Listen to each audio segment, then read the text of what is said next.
ಇದೊಂದು ಸಂಬಂಧಗಳ ಜಾಲ. ನಮ್ಮೆಲ್ಲರ ಬದುಕು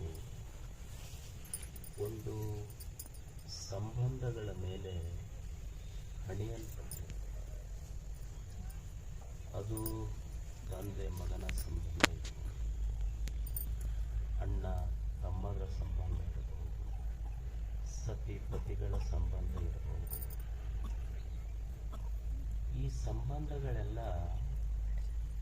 ಒಂದು ನಿಮಿತ್ತಕ್ಕಾಗಿ, ಒಂದು ಕಾರಣಕ್ಕಾಗಿ ಆದ ಸಂಬಂಧಗಳು.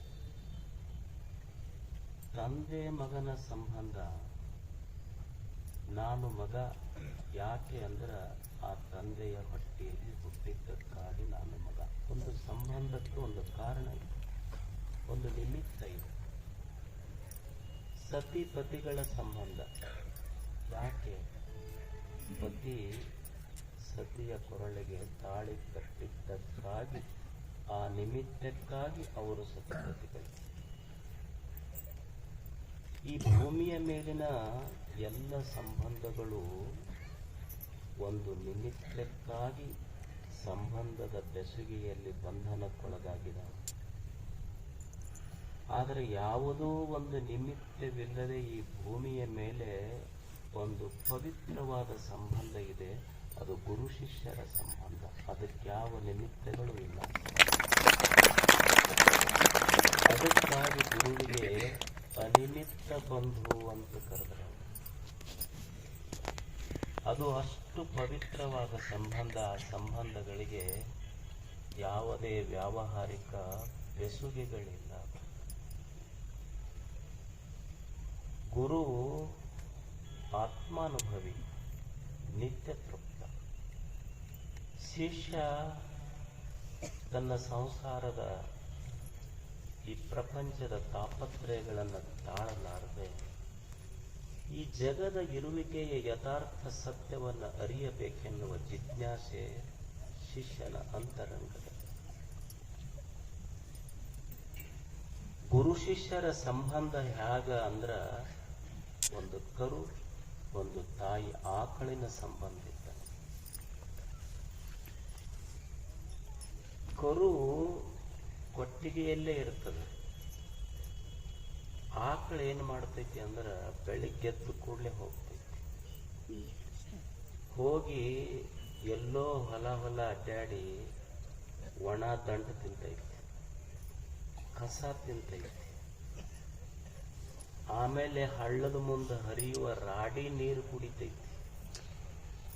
ಊರು ಮುಂದಿನ ಹಳ್ಳ ಹರಿತೈತಲ್ಲ, ಹಳ್ಳದ ರಾಡಿ ನೀರು ಕುಡಿದು ಬರ್ತೈತಿ. ನೀವು ಮನ್ಯಾಗ ಹಾಕಿದ ಮೊಸರಿ ನೀರು ಕುಡಿತೈತಿ. ಹಳ್ಳದ ರಾಡಿ ನೀರು ಕುಡ್ದಿವೆ ನಾವ್ಯಾರ ಒಮ್ಮೆರ. ನಮಗ್ ಹಂಗ ಫಿಲ್ಟರ್ ಮಾಡ್ಲಾರ್ದ ನೀರು ಕುಡಿದ್ರ ಥ್ರೋಟ್ ಇನ್ಫೆಕ್ಷನ್ ಆಗ್ತೈತಿ. ಬರೇ ಥ್ರೋಟ್ ಅಲ್ಲ, ಓಟು ಇನ್ಫೆಕ್ಷನ್ ಆಗ್ತೈತಿ. ಆಕಳ ಒಣ ದಂಟು ತಿಂದೈತಿ, ಕಸ ತಿಂದೈತಿ, ಹಳ್ಳದ ಮುಂದೆ ಹರಿಯುವ ರಾಡಿ ನೀರು ಕುಡ್ದೈತಿ. ಮನೆಗೆ ಬಂದು ನೀವು ಹಾಕಿದ ಮುಸುರಿ ನೀರು ಕುಡಿದು ಆಕಳು ತನ್ನ ಕರುವಿಗೆ ಮಲೆ ಕುಡಿಸ್ತಲ್ಲ, ಆಕಳು ಕೊಟ್ಟ ಹಾಲಿನೊಳಗೆ ದೇರ್ ಇಸ್ ನೋ ಇನ್ಫೆಕ್ಷನ್. ಇದು ಗುರು. ಯಾವಾಗಾರ ಆಕಳು ಹಾಲು ಕುಡಿದು ಕರ ಇನ್ಫೆಕ್ಷನ್ ಆಗಿದ್ದು ಕೇಳಿದೆಲ್ಲ. ಹಾಗೆ ಒಬ್ಬ ಗುರುನಾಥ ವರ್ಷಗಳ ಕಾಲ ಒಬ್ಬ ಶ್ರೇಷ್ಠ ಗುರುವಿನ ಹತ್ರ ಇದ್ದು ಸೇವಾ ಮಾಡಿ ಅಧ್ಯಯನ ಮಾಡ್ತಾನೆ. ಸಕಲ ದರ್ಶನಗಳನ್ನು ತಿಳ್ಕೊಂತಾನ, ತಪ ಮಾಡ್ತಾನ. ಅಧ್ಯಯನ ಮಾಡಿ ತಾನು ಸ್ವತಃ ಜೀವನಾನುಭವಿಯಾಗಿ ಆತ್ಮಾನುಭವಿಯಾಗಿ ತನ್ನ ಬಳಿಗೆ ಬಂದ ಶಿಷ್ಯನಿಗೆ ತಾನೇನೇನು ತಿಳ್ಕೊಂಡಿನಿ ಎಲ್ಲ ಹೇಳಿಲ್ಲ. ಶಿಷ್ಯನ ಇರುವಿಕೆಗೆ ಅವನಿಗೆ ಏನು ಹೇಳಿದ್ರೆ ತಿಳಿತೈತಿ ಅಂತ ಶಿಷ್ಯನ ಮಟ್ಟಕ್ಕೆ ಇಳಿದು ತನ್ನ ಆತ್ಮಾನುಭೂತಿಯನ್ನ ಶಿಷ್ಯನಿಗೆ ಕೊಟ್ರ, ಶಿಷ್ಯನ ಕೇಳುವಿಕೆಗೆ ಶಿಷ್ಯನ ಅಂತಃಕರಣಕ್ಕೆ ಇನ್ಫೆಕ್ಷನ್ ಆಗಲಾರ್ದಂಗ ಅವ ಕರುಣೆ ಮಾಡಿರ್ತಾನ ಜ್ಞಾನ. ಅದು ಒಬ್ಬ ಗುರು.